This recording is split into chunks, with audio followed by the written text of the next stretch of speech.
cliff where Hilltop stood. I can still see its hanging roofs against the cypress trees.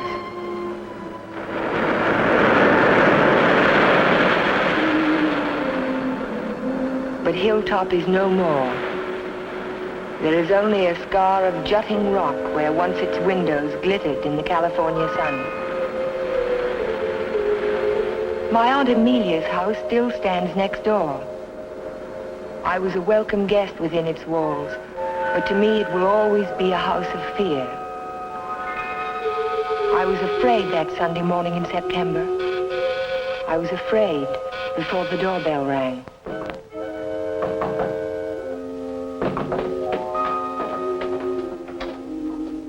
Morning, Ellen. Good morning, Mary. Hello, Amelia. Where is he? Where's Cohalan? Jeff? Why, what's wrong? It's a wonder you weren't murdered in your bed. Dr. Hartley told me this morning I won't permit him to stay in this house another day. What is it, Major? What's the matter? It's all right. It's all right, Amelia. I'll handle this. Where's his room? It's there, Just but leave this to me. I'll take care of Cohalan. Cohalan! Cohalan! Are you in there?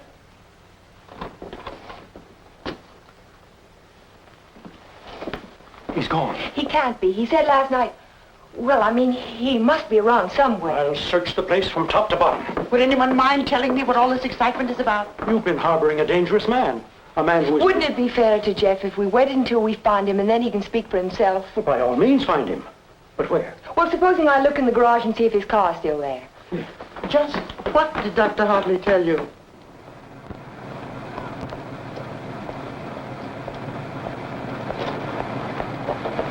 Jeff? Jeff, are you in there? Jeff? Jeff, are you all right? Major Badger, hurry up! What's the trouble? What's Jeff! wrong? Jeff, I'm sitting in the motor. Oh, my.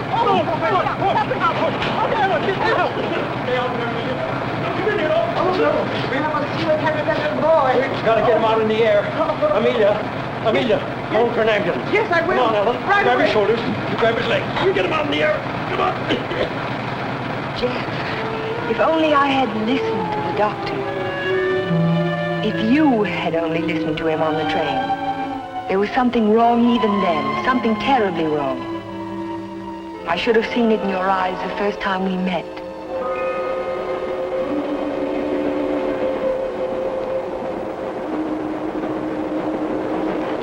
Well, hello, Jeff. Oh, hello, Doc. Patient in Los Angeles, or were you just doing the town? Oh, medical dinner at the Biltmore last night. What have you been up to? I spent a couple of days at the General Hospital. Those dizzy spells again? Nothing serious, I hope. When I need a doctor, I'll come to see you. I was getting some technical stuff for the Veterans Hospital I'm working on. Didn't I hear somewhere that Ben Shepherd donated the land for it? That's right. Join me in a cup of coffee? No, thanks. I've just had breakfast. I'll see you later then. Oh, Jeff, Yes? I don't like those recurring periods of depression of yours. Why don't you come in and let me give you a checkup?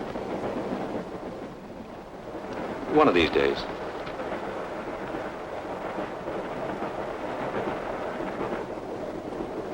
Morning, Elmer.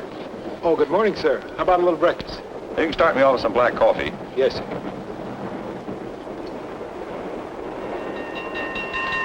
May I?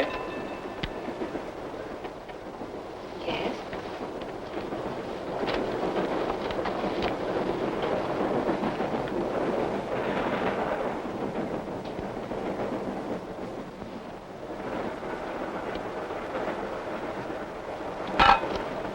Oh, sorry.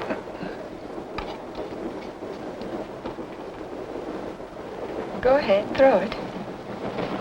I'll just save the train from being wrecked. By throwing salt over your shoulder?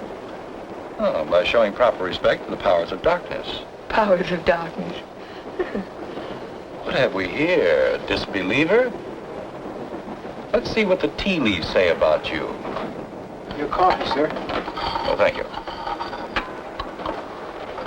There's a trick my grandmother taught me. She learned it from an old witch in Ireland. And so you've been drinking coffee ever since? That's beside the point. I see your name scribbled on the bottom of the cup. It starts with an L, doesn't it? It does not. Ah, but it does. The tea leaves never lie. I see it now. L-N. Your name is Ellen. Isn't it? Yes. You'll not be so quick to scoff now, will you? Now, let's see where you're from. I see a large body of water, not so large as an ocean, but the next thing to it. Now, what could that be? Lake Superior. It's the largest lake in America. Then you're from Lake Superior. From Minnesota. Now we'll go into your destination. It's Pine Cliff, of course. You wouldn't be on this train. But where in Pine Cliff? I see here an old woman and the letter A. Now, let me see.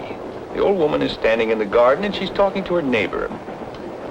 So you're going to the city, she says. And what train will you be coming back on? Saturday's train, he says. Then you'll have a pleasant companion, she says, for my niece Ellen is coming to visit me and she'll be on Saturday's train. You see, the tea leaves never lie. And neither do the tea bags. But how will I know her, I says to Amelia. Sure, now, she says, just look around the parlor car and the prettiest girl there, that'll be Ellen Foster. You're a real Irishman, aren't you? You've obviously kissed the blondie stone. Kissed it? She says, I wear it on my watch fob. And just from what part of Ireland do you come? Flatbush.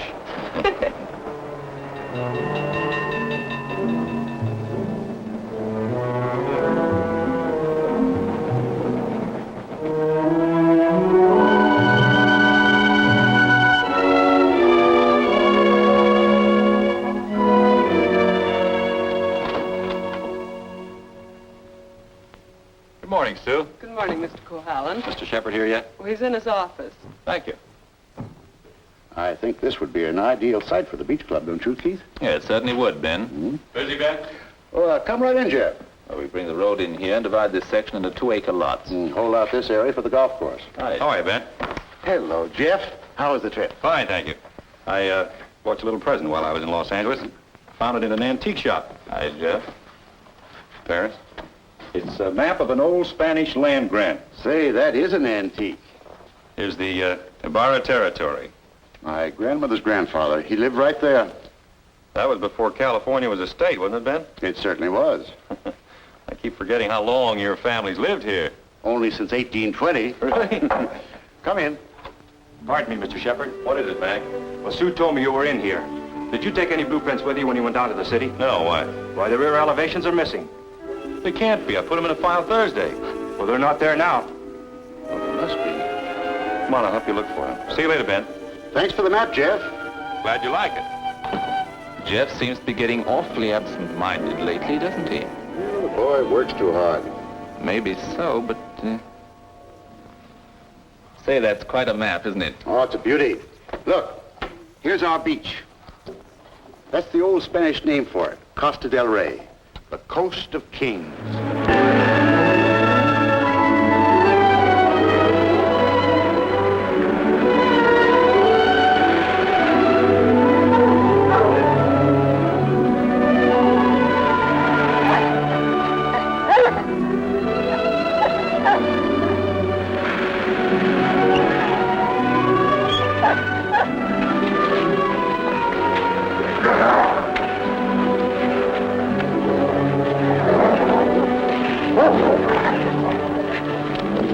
Down, mister, down. Don't be afraid of him. He won't hurt you. Well, I hope he didn't tear your coat. oh no, it's all right. I don't know what got into him. He never barks at people. He seemed to think I was an intruder. Oh, yes. Of course, that must be it. Is this a private beach? Oh, no. It's just that there was someone who used to sun here beside this rock. Well, I'll forgive him this time. I must say you own a very particular dog. I don't own him exactly. They own me. Shamrock and Mr. O'Grady. Mr. O'Grady? Isn't that an odd name for a German Shepherd? Well, it's Herr von Gradenstein on his papers. I translated. Well, I guess I ought to go home.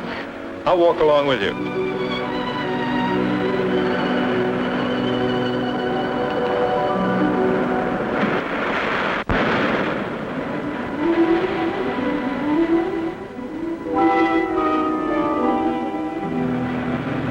What an amazing house. Don't you like it?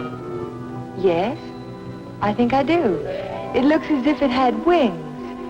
As if it could take off and fly across the sea. That's the effect I was striving for when I built it. You built it? My house.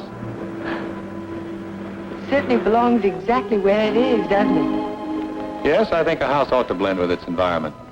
If it's built in a valley, it should crouch between trees. If it's on top of a hill, it ought to be part of the sky.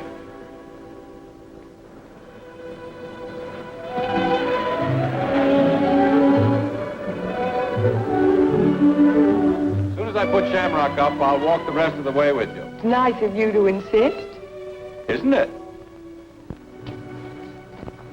I'm beginning to like your house more and more. You can't take it all in at the first glance, can you? No, it's like some people that way, I guess. You have to know them a while. Like you, for instance? Yes, I suppose that's true of me, too. We don't have houses like that in Minnesota. Do you mind if I take a closer look at it? I thought you said you were late. Oh, another 10 minutes won't matter.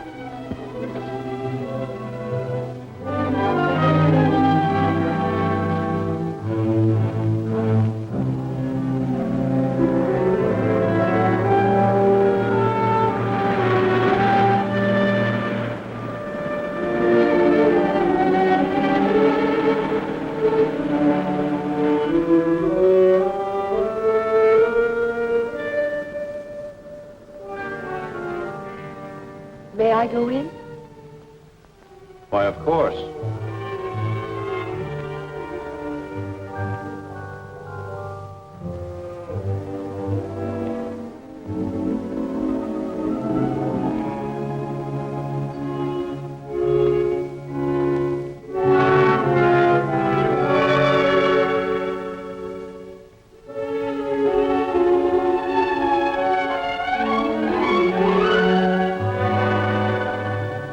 Well, I just don't know what to say.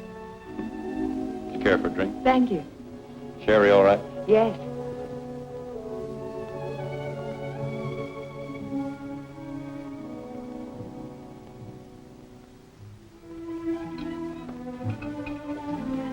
What an unusual picture. It's by Del Lopez, the Mexican modernist. Thank you. What's it called? Doesn't have a name. What does it suggest to you? Well, it's not real, but then it's not real either. It might be a garden in a dream. Might be. Or he dreamed of the girl who belonged in the garden. That's pretty good. And then she became more important than the garden, and perhaps that's why she's out of proportion. Perhaps she did. Perhaps that's why a woman gets out of proportion to a man. I really don't know anything about modern art. There isn't anything to know about it. It's like music. Its form doesn't have to copy nature to please the senses. Or does it?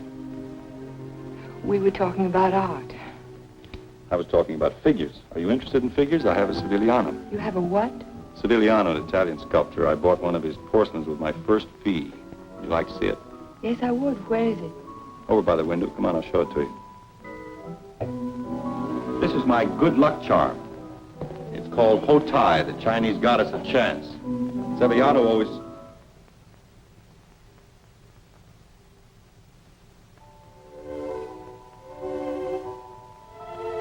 Oh, Jeff, I'm terribly sorry.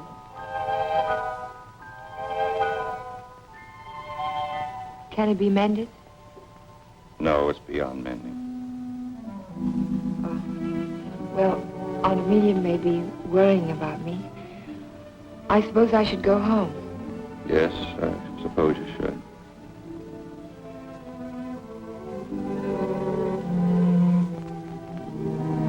Goodbye.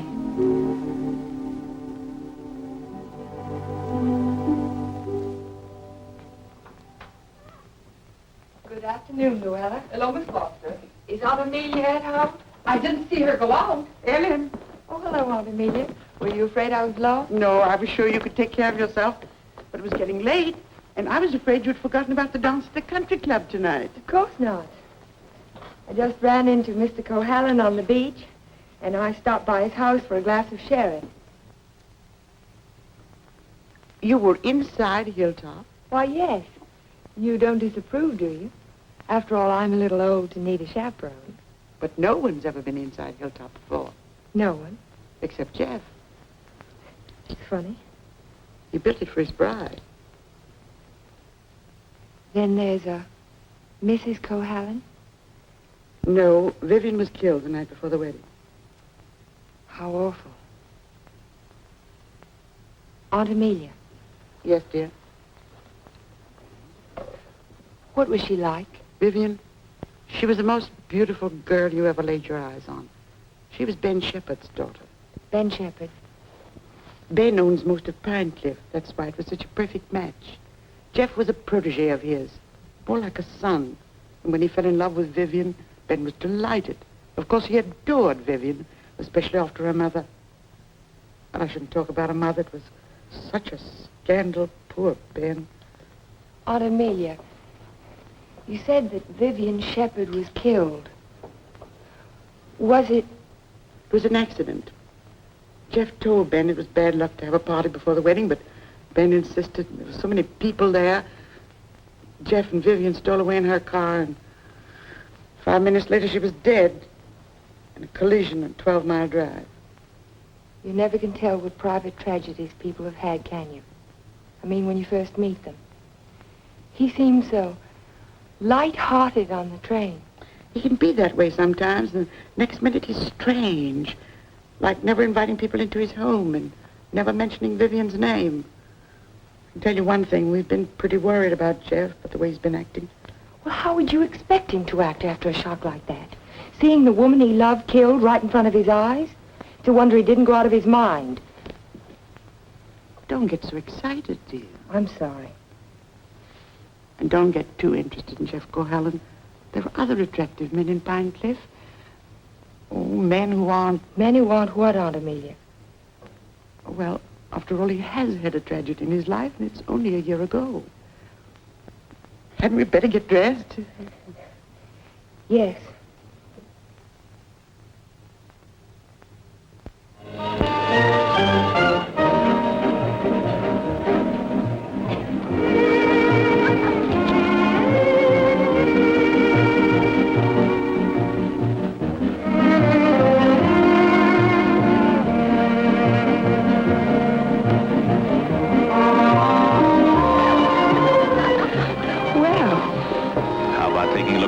Big California wall, huh? I can see it through the window. Yes, what I had in mind was a personally escorted tour. Think of my reputation, Mr. Ferris. Well, I am thinking of it. A new girl in town seen walking with me in the moonlight, why the stag line will give you a rush. I never encourage stag lines. There's no future in them. Well, in that case, we'll sneak out quietly, huh? No, thank you.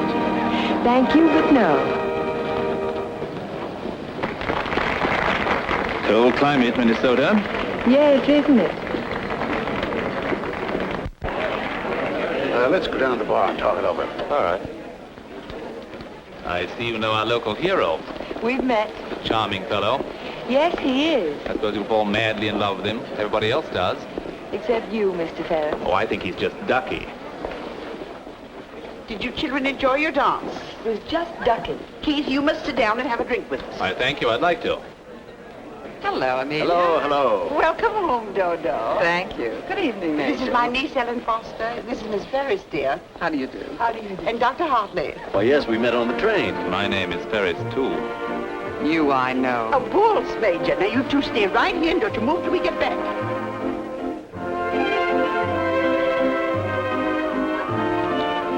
Miss Foster, the only dance I know is a waltz. Will you risk it with me? I'd love to, Dr. Hartley. And how were things at the separation center? Did you have a good time? Reno is delightful.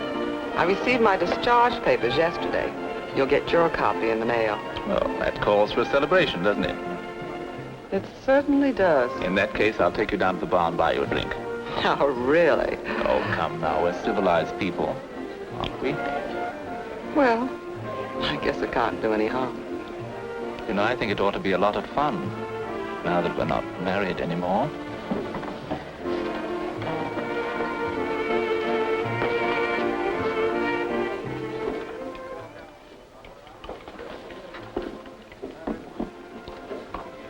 What do you think your chances are? Ben, I built more hospitals in the South Pacific in 1 year than the average architect will see in a lifetime. The only competition I'm worried about is Talbot and Talbot. Huh? Not that I can't compete with them professionally, but they seem to know how to play the political side of it. Well, that won't count here. I hope not. Anyhow, I'm indebted to you for a crack at it. I merely suggested that they invite a local architect to submit plans. Jeff, you're looking pretty seedy. Sure you haven't been working too hard? Well, it's been a pretty hectic week, Ben, but we finished up tonight. Plans are all wrapped, ready for mailing in the morning. Hello, Ben, you old darling. Hello, Dodo. Hello, Jeff. There's an admirer of yours looking for you upstairs. Who's that? A girl by the name of Foster. You seem to have made quite a score. Aren't you speaking to me, Jeff? Certainly, Dodo. How are you? Fine. Are, congratulations in order? They certainly are. We're celebrating the new freedom. See you later. Bye. I think I'll go upstairs, Ben. It's, getting a little crowded down here.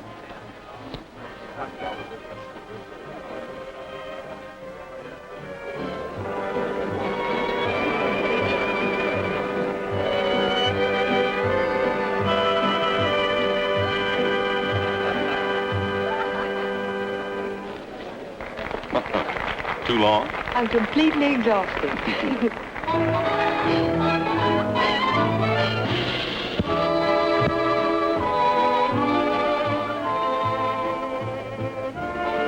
What is that song? Do you know? It's called Don't Forget Me. Oh, I remember. They played it a lot last year. Yes, they played it last fall. Is something the matter? No, I didn't eat my dinner. I guess you shouldn't drink on an empty stomach. Excuse me.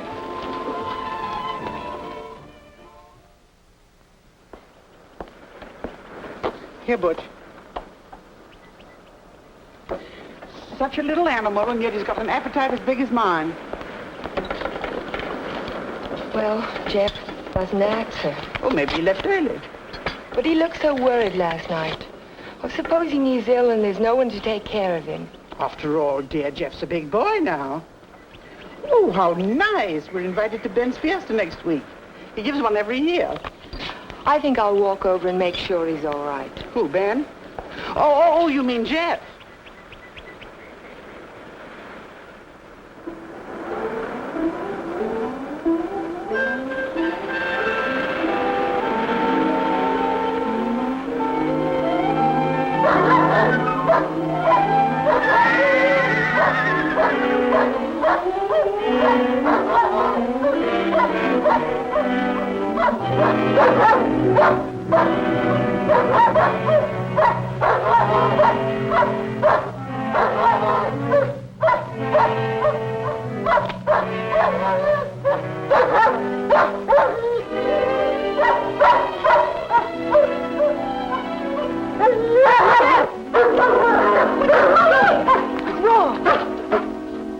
Look at his right front leg.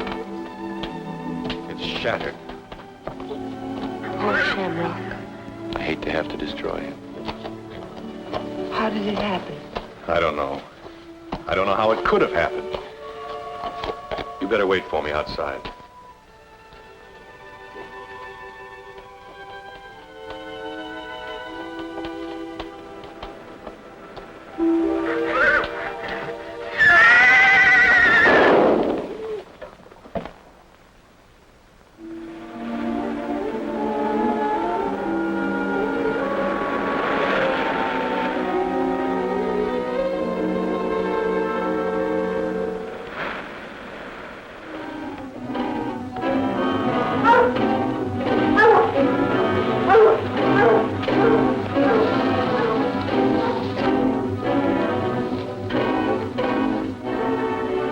Which way he went? Who? The man. What man? He was hiding in the bushes. Didn't you see him? No. I only saw some branches move, that's all.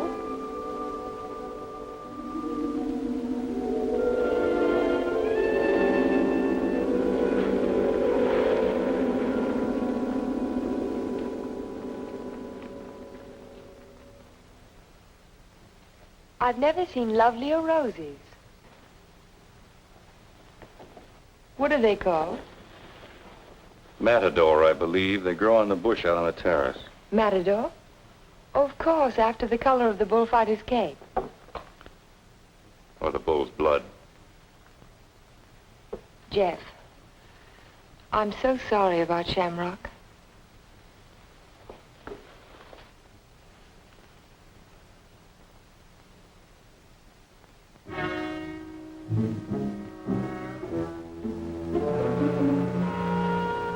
Ellen, you better go now. You're not safe with me.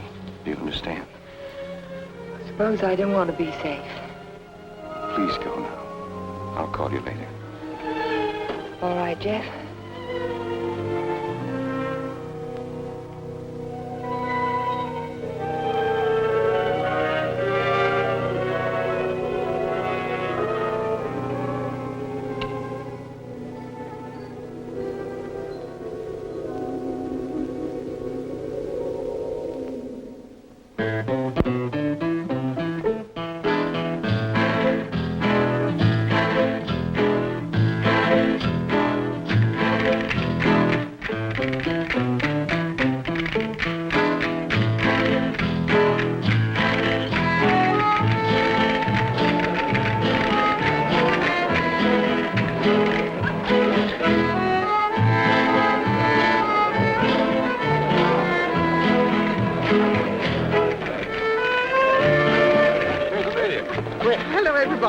Ben, this is a wonderful park. Oh, thank you, Amelia. Tell me, have you seen the Major? Why, yes, he's right over there. Thank you. Excuse me, please. Certainly.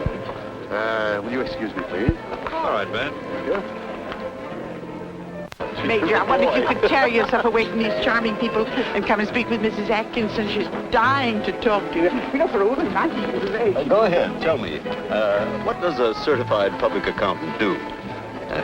Especially a pretty certified public accountant. I compile actuarial tables for an accident insurance company. What are the odds against a man fracturing his arm? That sort of thing. Oh, what are the odds? 90 to 1 that you won't break your arm this year. Well, that's good. But if you do, it's 2 to 1 that it'll be the right arm. Or have you noticed that in your practice? No. What I've noticed is that my patients have all their fractures just when I'm ready to sit down to dinner.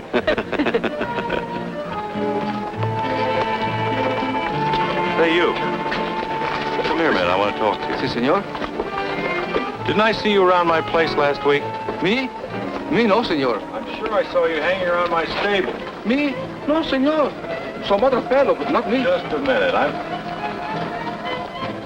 right, go ahead.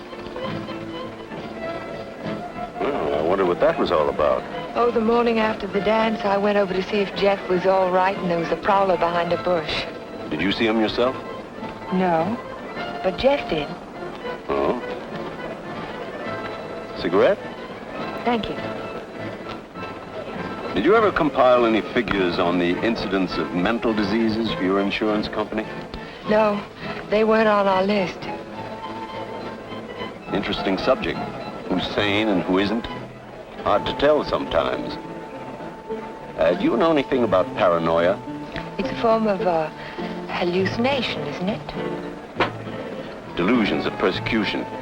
Starts with an inability to withstand stresses. Normal person experiences misfortune, throws it off sooner or later. But if a person is psychotic to begin with, he may start to imagine things. He might even begin to imagine there's a conspiracy against him. That's when he gets dangerous. Do you have a specific case in mind, Doctor, a person that you're treating? No, it's out of my field. I'm a general practitioner, not a psychiatrist. Senor Doctor. Yeah. Lady call on telephone, very sick. You come right away? Did you get the address? Si, senor. Oh, thank you. Forgive me, please. Of course.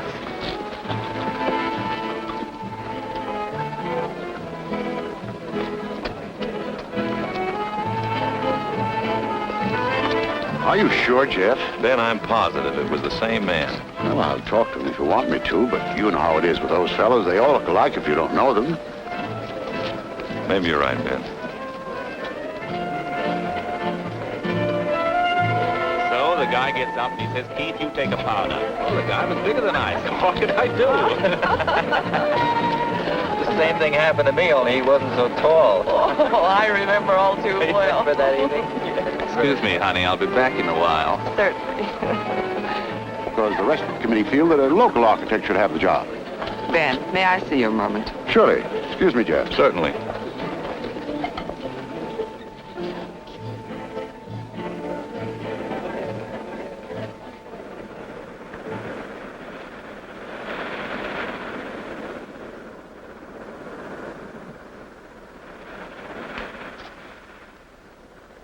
Well, if it isn't Miss Icicle from Minnesota.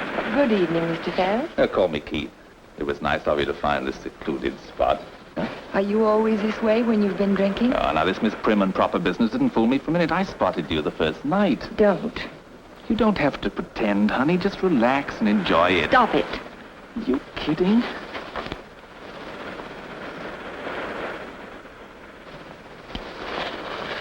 Jeff. Hello, Galahad. Been playing Peeping Tom? Get out. Don't be ridiculous. As I was Would you saying, mind honey, leaving us alone? Jeff, please I'd like to don't. have a few words with him. Privately.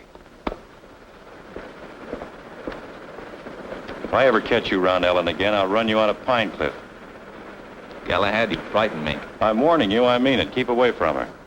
I know too much about you. So what? You'll never open your mouth. That's the beauty of it. It's your story, and you're stuck with it. I don't have to open my mouth. I can close yours. What are you two boys arguing about? What does anybody ever argue about? Politics. Oh, politics. Keith, will you do me a favor?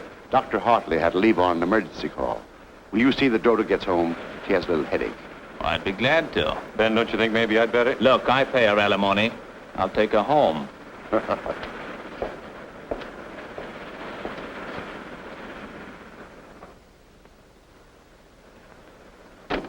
It was a lovely, lovely party, darling. I'm glad you enjoyed it.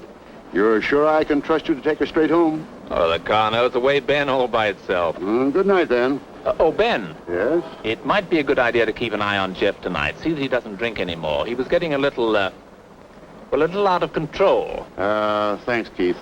I'll watch him. Good night.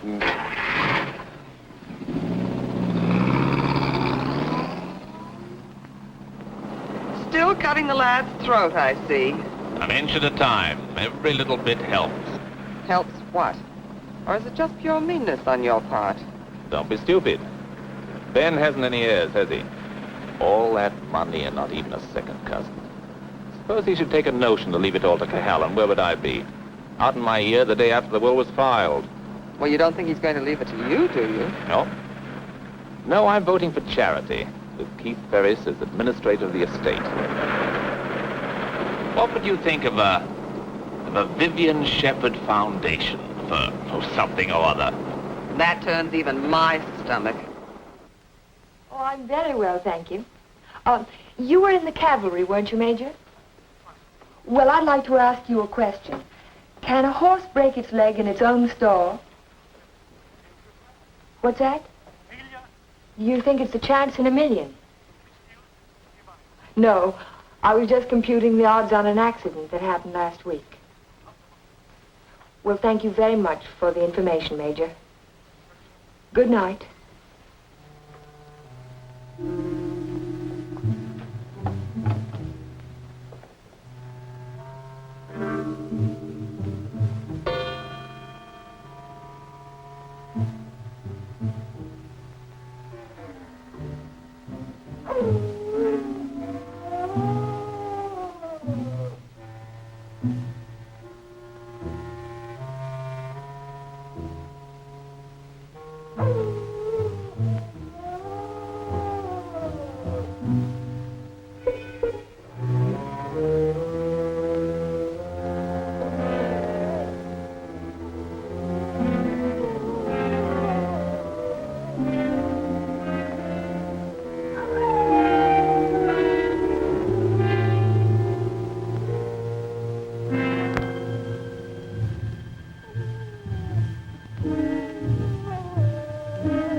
dog howling. And I heard it too.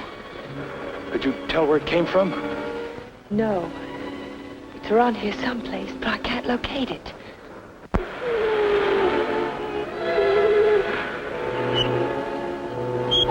Jeff, listen.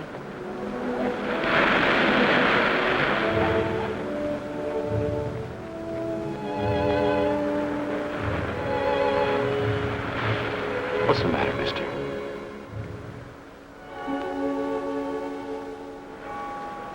He's gone. Oh, Jeff.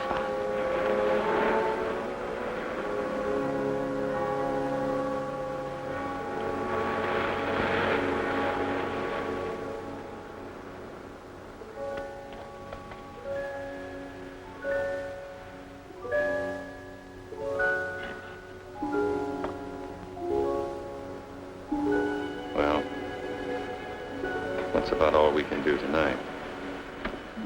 Jeff, I want to talk to you. Well, not now. I'm sorry, I didn't mean to be rude, but I'm just not in the mood for conversation. You have to listen. It's important. Well, let's go up to the house.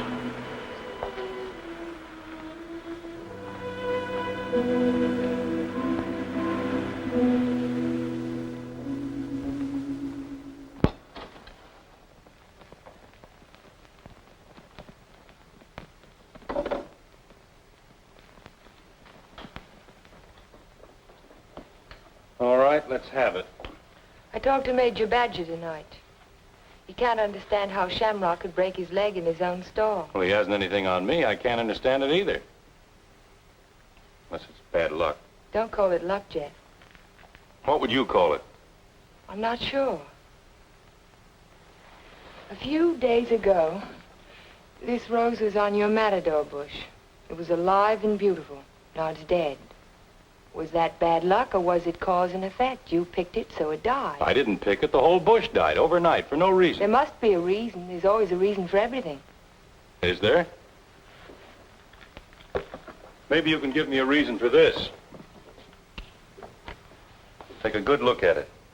It looks different. Is it the way the light hits it? It isn't the light, it's the colors. Look at it again. Oh, I see what you mean. They faded, haven't they? All the life's gone out of it. Your rose bush dies. Your painting fades. But have you ever had a common, ordinary fall, Jeff? What do you mean? 65% of all accidents are falls. Falls down a flight of steps, falls out of a tree, falls off a ladder, or in a bathtub. But nothing of that sort ever happens to you. It's too ordinary. Your kind of accident has to be unique. What are you driving at? Your bad luck, Jeff. It's a little too bad to be true. Your porcelain figure fell off the table while nobody was in the house. Shamrock broke his leg while he was in his own stall. Now your picture fades. It's too bizarre, Jeff. The impossible can happen, but not over and over again. Are you trying to tell me they didn't happen? No, they happened all right, but it wasn't luck. Can't you see the pattern that runs through all your accidents? Shamrock, Mr. O'Grady, your picture, your statue, your rose bush, and the collision on the highway last year. That's when it all began. 6 accidents, and every one of them killed something you loved. Do you know what the mathematical odds are against a run like that? 1 billion to 1. Are you telling me they weren't accidents at all? No, I'm only trying to tell you that lightning can strike twice in the same place, Jeff, but not 6 times. You mean you think that all of these things have been planned by someone? Someone who hates you, who's trying to destroy you. Who could it be, Jeff? I don't know. We'll find out. We'll go back to the beginning, the night that Vivian was killed. We'll talk to the policeman who reported the accident. We'll find the garage they took the car to. We'll ask 1,000 questions about the accident and about Vivian. Ellen. We'll start tomorrow morning. We'll look for witnesses. Ellen, wait a minute. Perhaps the ambulance driver will remember something. I'll find him and I'll talk to him. You won't talk to anyone. Well, why? Why won't I? Because I don't want you to. But, Jeff... Listen to me. I don't want you asking questions. I don't want you investigating anything. This is my affair. I'll handle it my own way. I was only trying to help you. Well, now you've let me know where I stand. You don't want any help from me. All right, then, do it your own way. Ellen, listen to me. Just don't let any black cats cross your path. And if you see a horseshoe, pick it up and spit on it and throw it over your shoulder. That ought to take care of everything. Ellen.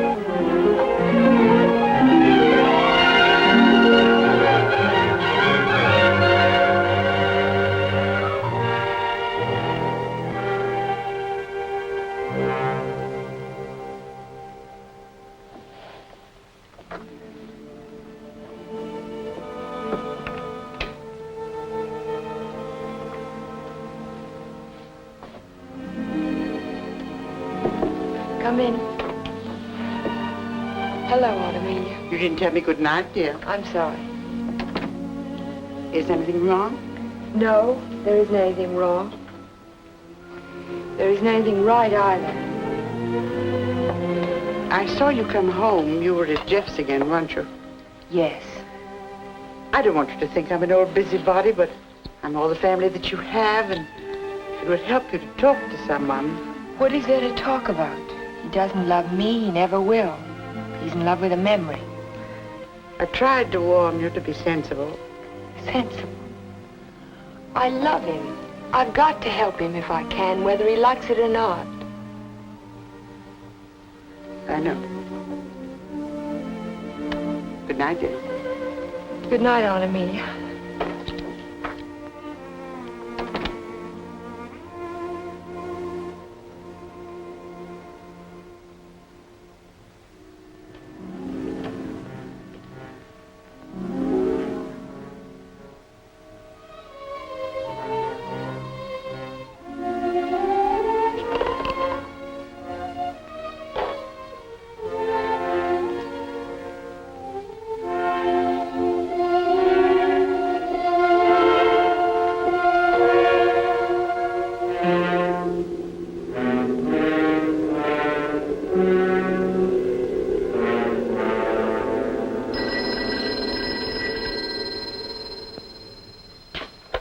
Hello? Hello, Jeff. Oh, yes, Ellen. I've taken your painting to an art shop. You did what? I found out some very important information. If you come over tonight, I'll tell it to you. No, I can't tell you now. Look, I thought you understood I was going to handle this in my own way. Don't argue, Jeff. Just come on over. Goodbye. Well, what do you think? It's hard to understand why it's faded. The artist didn't use pen colors, he didn't even use tempera. There must be a reason. I would say this was painted with London watercolor. That's the best you can get. Nothing fades them except continuous exposure to strong sunlight for at least a month. That's impossible. I can't imagine what caused it. Well, I tell you what I can do. I can talk to a couple of artists I know. They might have an idea. I think my best bet is to go and see Trilfeed. He's a watercolor man. He's one of the best. He ought to know everything about it. I think I'll catch him tomorrow morning. You know Trilfeed, the naturalist. He paints the dogs and horses and cows. My wife, he made a beautiful Thank you painting. very much. I'm sorry to have troubled you. Oh, no trouble at all. Oh, Miss Foster. Yes? I just remembered something. Years ago, I framed some pictures for a painter by the name of Torres, Vicente Torres. One of the paintings was an old lady playing the guitar. It was a watercolor. And it faded? The man who bought the picture took sun lamp treatments that winter, and he took it on a couch right under the painting, and he was mystified why the color faded. So Vicente found out that the rays from the sun lamp broke down the pigment. Can you remember the name of the man who owned that picture? I don't think I ever knew. It was some local man.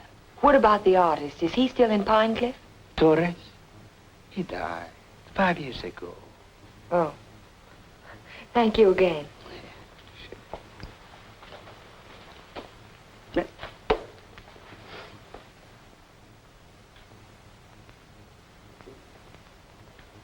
Very strange. Have you told anybody else about this? Of course not. But someone in Pine Cliff knows that you can fade the colors out of a painting by turning a sun lamp on it.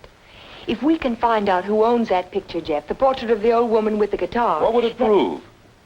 If somebody wants to destroy a painting, there must be 100 easier ways of doing it. That's not all. Read this.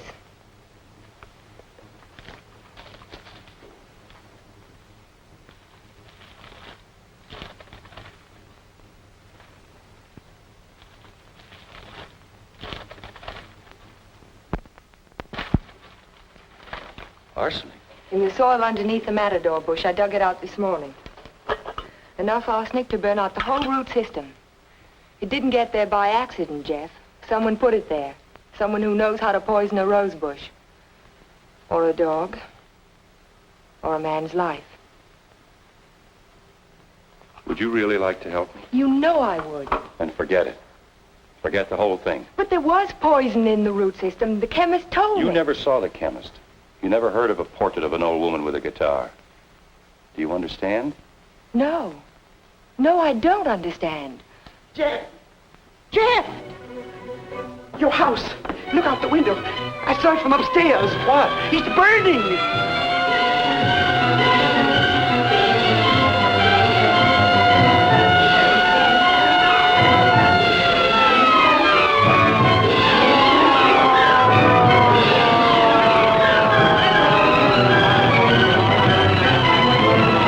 Sorry, we won't be able to save much, Mr. Cohalan. The fire got too big a storm. Everybody stand back. Out of the way, please.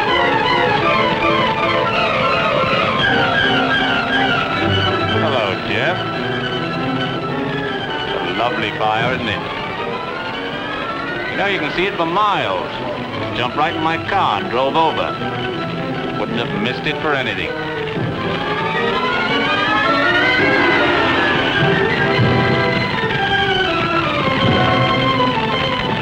I'm so sorry, Jeff. Such a beautiful house. I'm glad it's gone.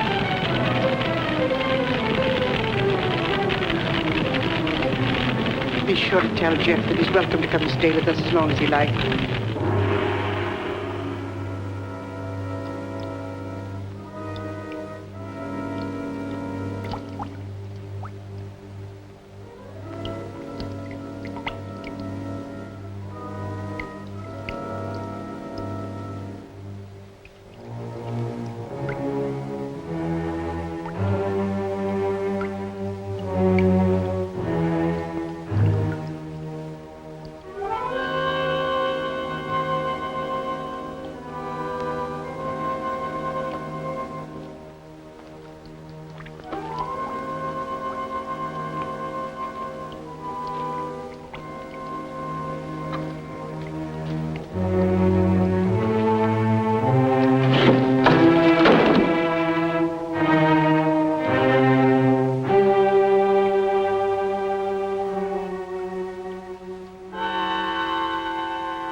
No, he hasn't come in all day. Have you tried to locate him at Mrs. Foster's? Yes, I did, but he left the house early this morning. Well, wait a second. Here he is now. Good, good. Have him come right in. Mr. Shepard wants to see you. So I hear. He'll be right in. Thank you. He's here now, Stacy. Hello, Ben. I didn't mean to keep you waiting. It's quite all right, Jeff. I'm terribly sorry about what happened last night. I know you are, thanks. I wouldn't bother you about anything today ordinarily, but Mr. Rogers just came to town. Stacy Rogers, chairman of the hospital committee. Oh, of course. How are you, sir? Glad to know you. This is the Jeff Cohalan I recommended to you. Yes, we examined your plans last night, Mr. Cohalan. Good, clean, modern lines. Thank you. I'm sorry we couldn't give you the job. You couldn't, what? I was just about to tell you, Ben. We decided on Talbot and Talbot. You did? Well, this is a surprise, Stacy. Which was it, Mr. Rogers? Politics or stupidity? I beg your pardon. If they'd given it to Magruder or Chesney and Pike, I wouldn't have said a word because I know the boys would have gotten a good, modern hospital. But Talbot and Talbot haven't had a new idea since Burnham did the Flatiron building. Oh, now, take it easy, Jeff. Oh, they're not architects. They're political finaglers. Maybe you can tell me just one detail in their plan that was an improvement over mine. Name just one. Young man, your attitude doesn't deserve a reply. But since you're a friend of Mr. Shepard's, I will say to you that no member of the board, myself included, could understand how a reputable architect would submit his design for an important building with no interior detail whatsoever. No detail? There were 17 blueprints of the interior, right down to the placement of the operating tables and surgery. You may have drawn them, young man, but you didn't send them to us. There were no interior details? None at all. Could they have been misplaced somewhere in your office? Not possibly. The sealed packages were opened in the presence of the entire board. Maybe you misplaced them, Jeff. You know how absent-minded you've been. Suppose you can find the duplicates. Would the board be willing to reconsider? That's impossible. The contract has already been awarded.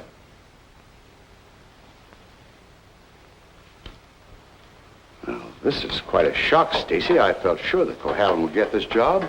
Oh, I'm sorry, Ben, but you understand my position.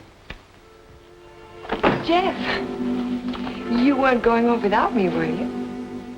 Without you? You told me to drop in at 5:30 and you'd drive me home. Do you remember? I'm not going home now. Oh, is anything wrong? Everything's wrong. Come on, let's get out of here.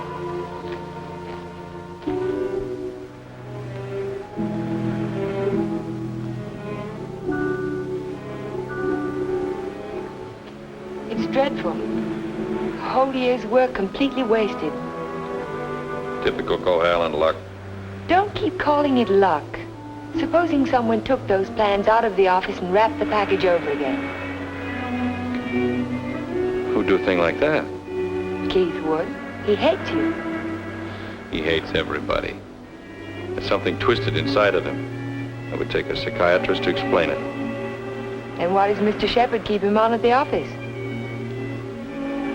He doesn't know what he's like. Dodo must know. She acts as though she's still in love with him. There are women who love men like Keith. Take a psychiatrist to explain that, too. It's getting kind of late. I'd better drive you home.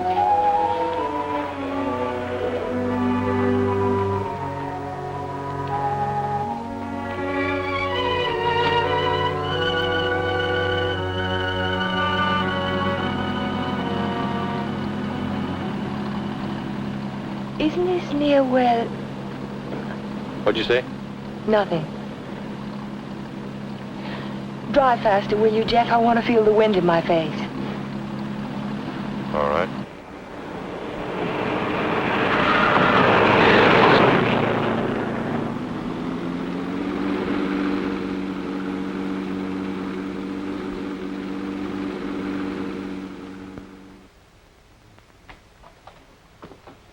Here you are, Miss Foster.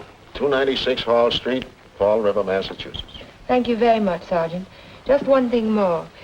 The accident happened on 12 Mile Drive, didn't it? That's right. Just 3 miles from Pine Cliff. Thank you very much. Traffic department. Miss Foster. Who? Just a minute, please. Oh, Miss Foster. It's for you. For me? Hello? Miss Foster? This is Dr. Hartley. Oh, hello, Doctor. How on earth did you know I was here? My office is just across the street. I saw you go into the police station as I parked my car. Are you in trouble, Miss Foster? In trouble? Why, no. I mean, not exactly. I think you better drop into my office. Can you come over right away? Well, I have a long-distance phone call to make first. Well, just as soon as you complete your call. Yes. I think I could come by in about 20 minutes. Thank you.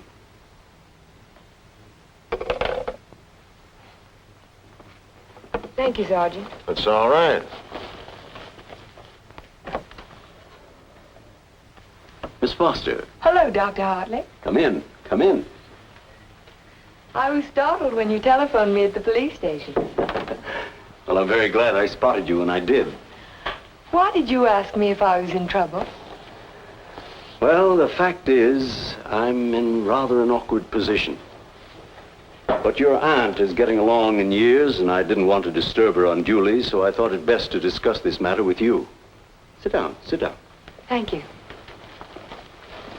Yes, Doctor? Since I'm your aunt's physician, I feel it's my duty to inform you that she isn't safe. That neither one of you is safe, for that matter. So I wanted to get your permission to speak to your house guest, to ask him to move to a hotel. But I don't understand. What has that to do with my aunt's safety? Yes, I was afraid you'd ask me that. The fact is, you're forcing me to take an unethical action. The man isn't my patient, and even if he were... Whatever it is you're trying to say, Doctor, why don't you just go ahead and say it? Yes, you're quite correct. I'll come to the point. Let me say that I believe your house guest, Mr. Cohalan, is definitely paranoiac. He seems to have all the obvious symptoms of delusions of persecution. If that's true, then you and your aunt are in a hazardous position. Two helpless women in the same house with a man who may become dangerous at any moment. We can't allow it. May I ask you a question, Doctor? Certainly. You speak of delusions of persecution, but... Oh, a delusion is imaginary, a thing that never happened. That's right. But Jeff's dog was poisoned. His house was burned down. That was no delusion. I saw it myself. Did you see the gasoline can? Gasoline can? The gasoline can the police found in the ruins of Hilltop. It was an unusual type of container. Only one store in Pine Cliff sells them. And that store sold such a can to Jeff last Monday. How do you know? The chief of police told me so this morning. But I don't see how. And that isn't all. The body of the dog was disinterred. He died of arsenic poisoning. 2 days after his master brought a package of weed out. Are you trying to tell me that Jeff burned down his own house, that he poisoned his own dog? That's impossible. No man in his right mind... Exactly. No man in his right mind. But why? Why would he do a thing like that? Listen. Listen to this.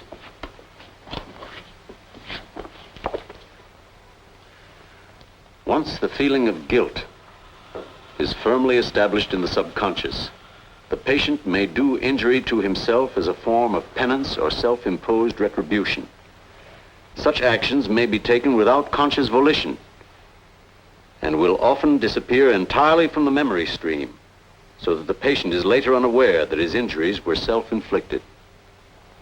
That's my theory, that Jeff is suffering from feelings of guilt, and he's unconsciously punishing himself for it. Guilt? You keep talking about guilt. I don't understand you. What is he guilty of? His fiancée was killed in an automobile accident a year ago, and he was at the steering wheel at the time. It would be an unusual man who didn't reproach himself under those circumstances, even if he was blameless. And if he thought he was responsible for the death of the woman he loved, if the thought began to prey on his mind, it's rather an obvious theory, isn't it? Yes. Then I have your permission to speak to him. I'll be as tactful as possible. No, not yet. Not until Friday. Friday? I've got to have time to think about it. I'll be very careful, but promise me you won't speak to him yet.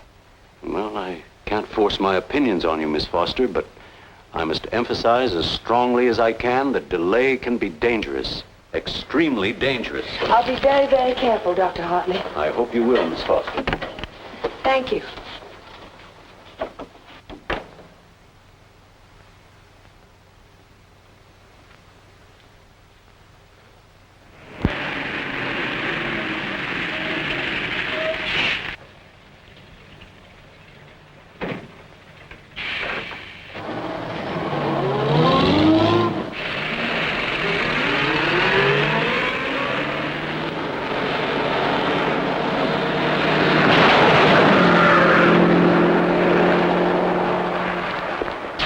That man must be crazy. Thank you very much.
Hello.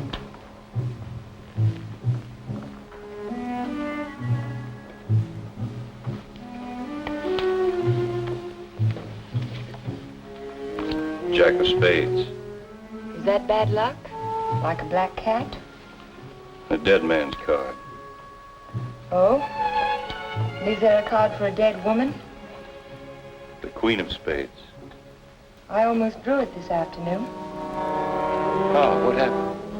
Oh, I just gotten off the bus and was waiting to cross the street and a car nearly ran me down. It almost seemed to be trying to. Did you see the driver? No. I was too busy trying to get out of the way. What kind of a car was it? A green convertible. Like yours. Except the top was up. You've got to get out of here, Ellen. You've got to get out of Pine Cliff right away. Why, Jen? Because something else is going to happen. I can feel it. It might happen to you. I'm not going to leave, not now. I'm warning you, Ellen. It's no use, I'm not going. You're asking for trouble. Am I?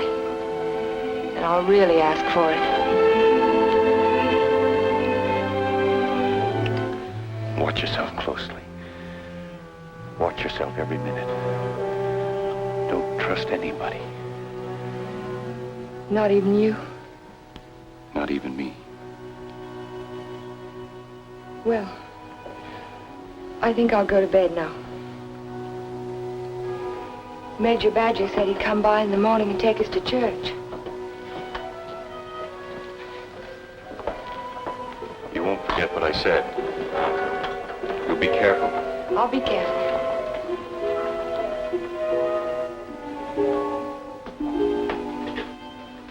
Jeff, Yes? how long have you known Dr. Hartley? For years, ever since I came to Pine Cliff. Has there ever been any bad feeling between you? No, why should there be? Well, he thinks that the shock of Vivian's death might have affected your mind. He thinks that you might be paranoiac.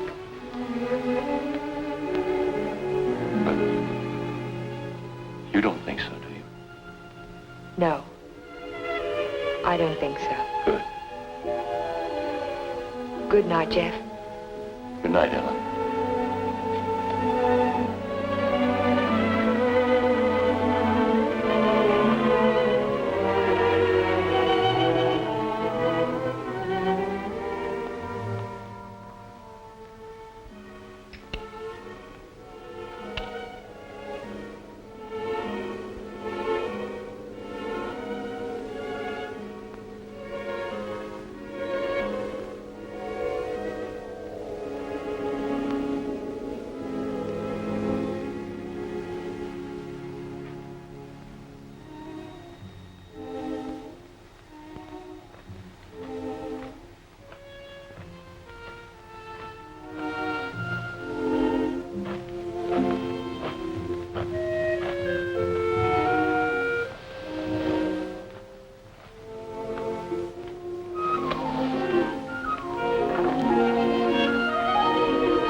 Jeff. Shh.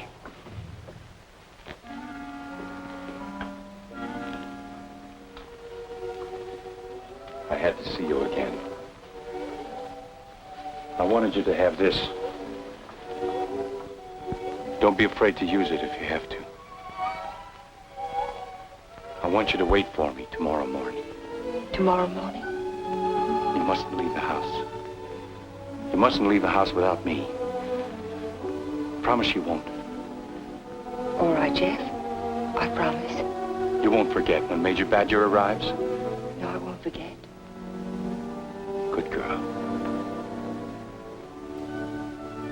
Good night.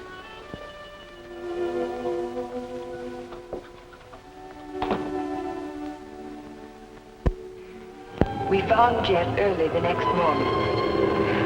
I can still smell the fumes of the gasoline as we pulled his body from the car. But somehow it didn't quite ring true. I couldn't believe that Jeff would try to kill himself. No suicide note was found, but the local architect was discovered in the Foster garage with the door closed and his car motor running. He was immediately removed to City Hospital, where latest reports from Dr. Raymond Hartley advised that Cohalan is now definitely out of danger. On the national scene, Congress resumed its discussion of the Morse-Conlon bill today. Labor spokesmen have announced that they will request an amendment guaranteeing... I'd like some more coffee, nurse. With cream and sugar? How did you get by the no visitors sign? I walked right straight past it to ask you a question. Oh, you did? Well, suppose you walk right straight past it again, going the other way. Not till you've answered my question. Would you rather I rang for a nurse? Oh, you weren't that way on Saturday night when you needed me. I made you a promise then and I kept it. Now I think you owe me the answer to one question. Just one. Well, I won't ask you why you came to my room that night. I know the answer to that one. Oh, you do? Certainly. You wanted to make sure that I'd find you on Sunday morning before the motor ran too long. You probably didn't start it until after the major rang the doorbell. You don't miss much, do you? You counted on that, too. You knew that when we couldn't find you in your room, I'd think of looking in the garage, no thank you, to see if your car was still there. You have all the answers, haven't you? All except one. Why did you fill those buckets with gasoline? Fill the buckets? Oh, you saw that, too? Yes. I wasn't filling buckets. I was draining the gas tank. So if you didn't show up in time, the motor would stop running as soon as the gas in the carburetor was gone. But why? Why did you do it? You had your question. Don't be technical. Why did you pretend to commit suicide? When that car almost ran you down Saturday morning, you don't think that was an accident, do you? I couldn't get you to leave town, so I had to give him a different target. Different target? Me.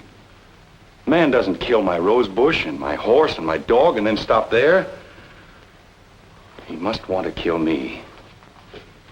I can't wait any longer, not while strange automobiles are trying to run you down on the highway.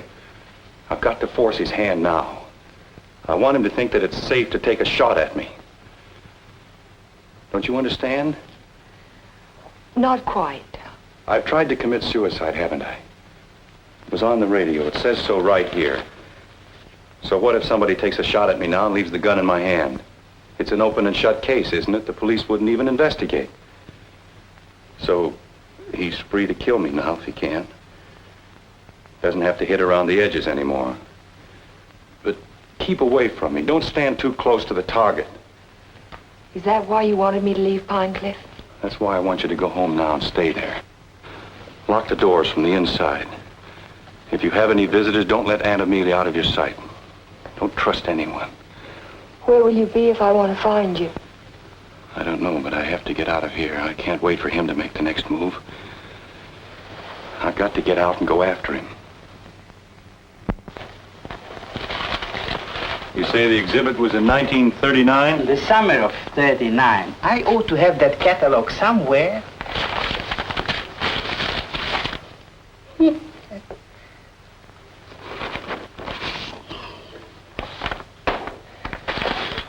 Here we are.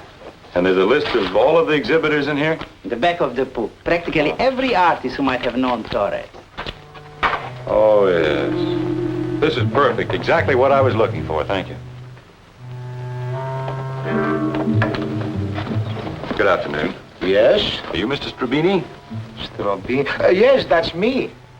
Did you ever know an artist by the name of Vincente Torres? Vincente Torres? Yes. No.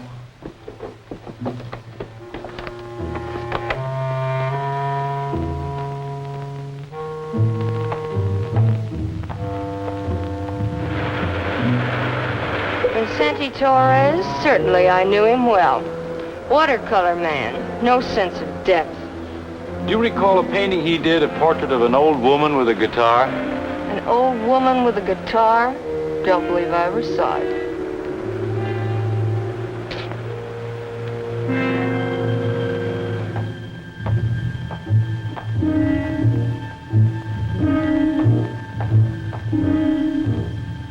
The old woman with the guitar?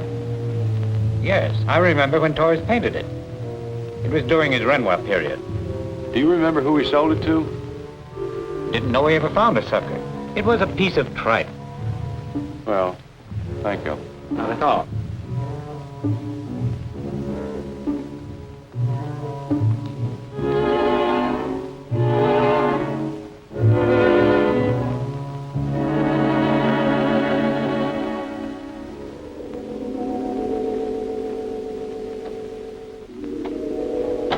Why, Mr. Cohalan, Hello, Sue. you had a few phone calls. Anything important? I don't think so. A man named Carter called. Said he was a friend of an artist that you knew. The name sounded like Boris. Was it Torres? Could be. Did he leave a number? No. He said he'd call back around 6. What's after that now? When Mr. Shepard's anxious to see you. He's still in the office. Okay. Shepard Estates. Oh, yes, just a minute. Mr. Carter. Hello? Yes, that's the man, Vincente Torres. Do you remember a watercolor he painted, a portrait of an old woman with a guitar? You do? Do you remember who bought it? You're absolutely certain? Oh, thank you.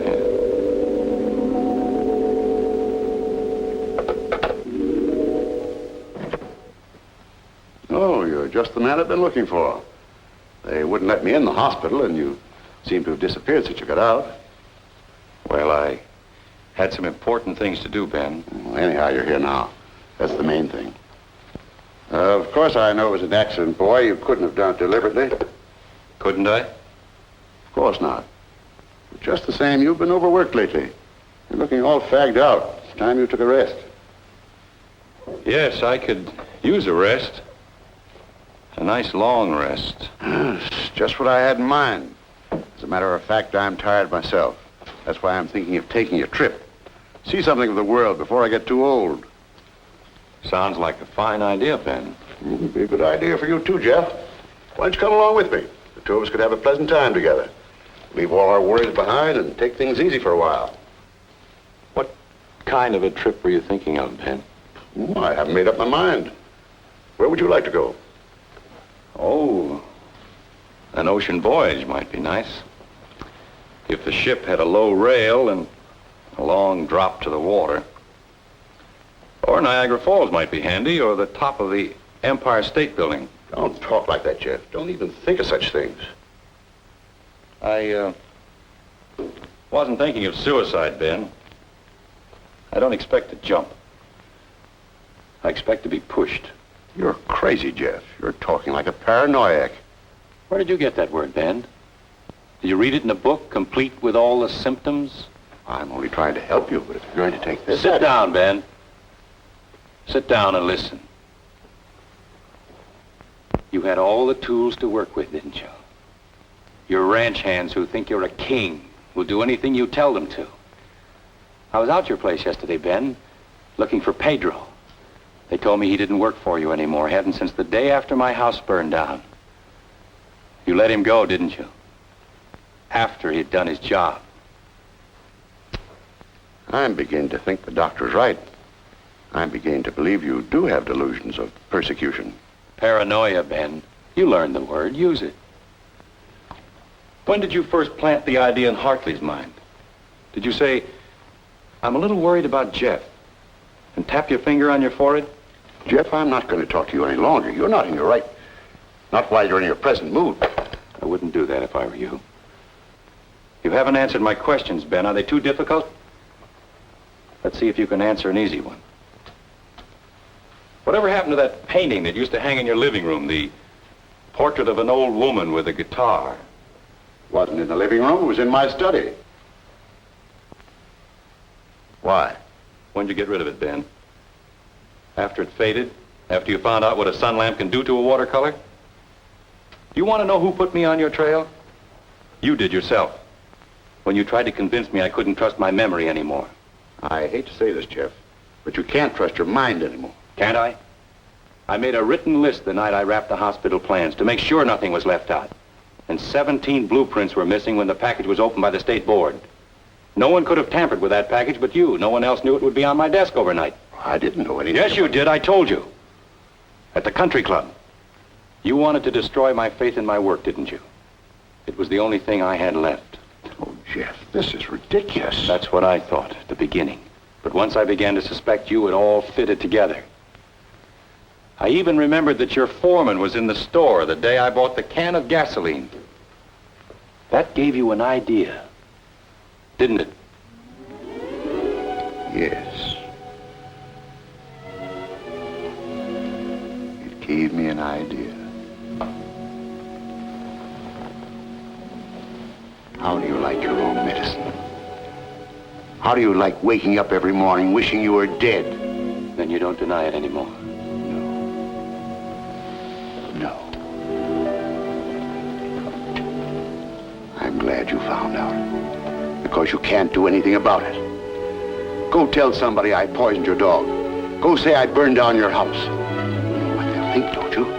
They'll think you're crazy. I don't care about the others. It's what you think that's important. You've been like a father to me, Ben. In a funny kind of way, you still are. What made you change? What made you start to hate me? Was it Vivian? You killed her. I did everything for you that one man can do for another. And how did you repay me? You murdered her. Not murder, Ben. Not murder. A drunken man at the wheel of an automobile.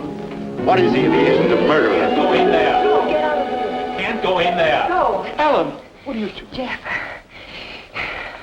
Mr. Shepherd, this is Mr. Nelson of Fall River, Massachusetts. Last year he was driving through California, and when he reached Pine Cliff, he had an accident on 12 Mile Drive. Is this the man who was driving the car in which the girl was killed?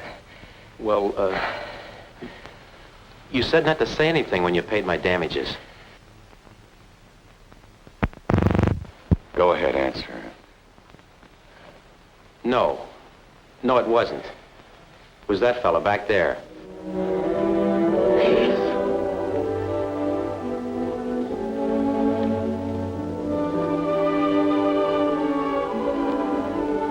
Thank you, Mr. Nelson. I tried to keep it from you, Ben. At the party you gave the night before Vivian and I were to be married, I don't know whether you remember or not, I said something to you about the room being a little stuffy. I wanted to go outside for some air. I was really looking for Vivian.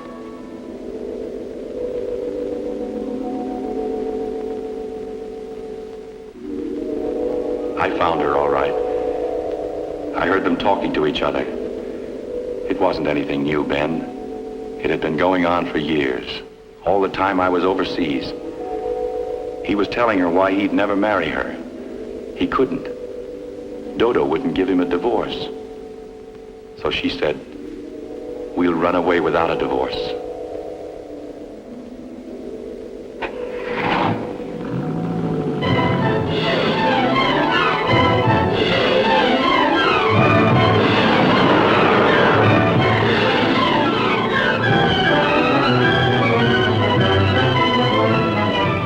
On the 12-mile drive. I didn't know where they were going, but I knew I had to stop them if I could. He was going as fast as the curving road would let him.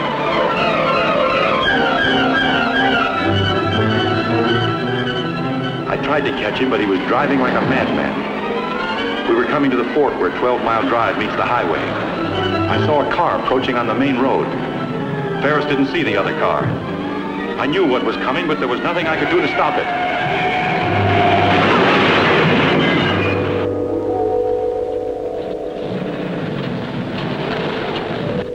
I jumped out of my car and ran toward the wreck.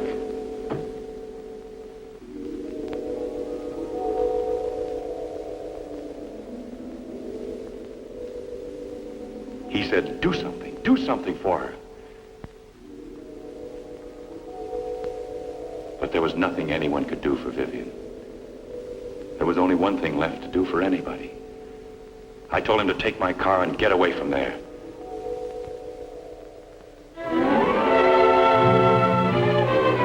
I didn't want you to find out how she died, Ben, or what she was really like. Vivian.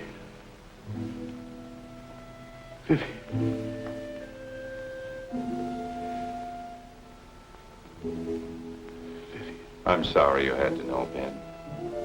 Even now.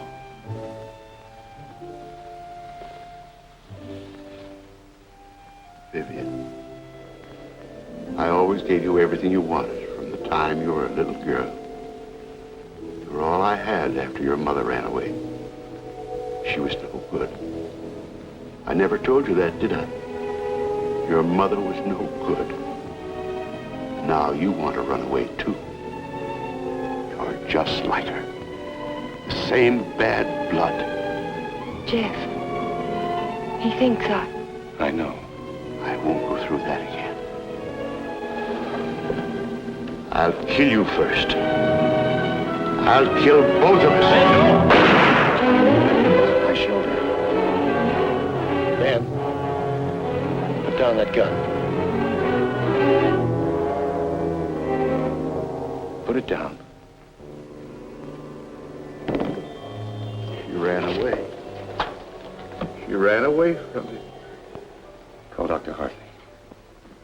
Well, you finally fixed me with the old man, didn't you? But you'll never get any of his money now. He's as nutty as a squirrel. Now get out of here. Get out of Pine Cliff. If I ever see you again, I'll kill you. Dr. Hartley, this is Ellen Foster. Will you come over to Mr. Shepard's office right away? Yes, it's urgent. Thank you. It's all right, Ben. Everything's going to be all right. Vivian.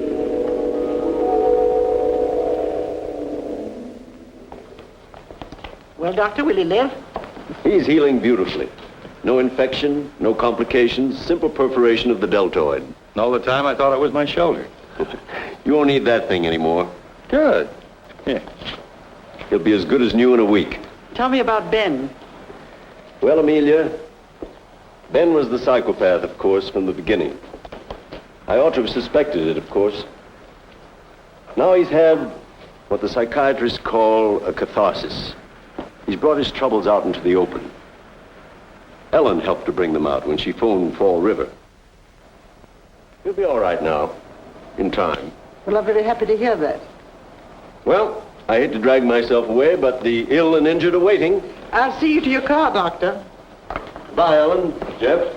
Goodbye, Dr. So long, Doc. And now, young lady, suppose you come along with me.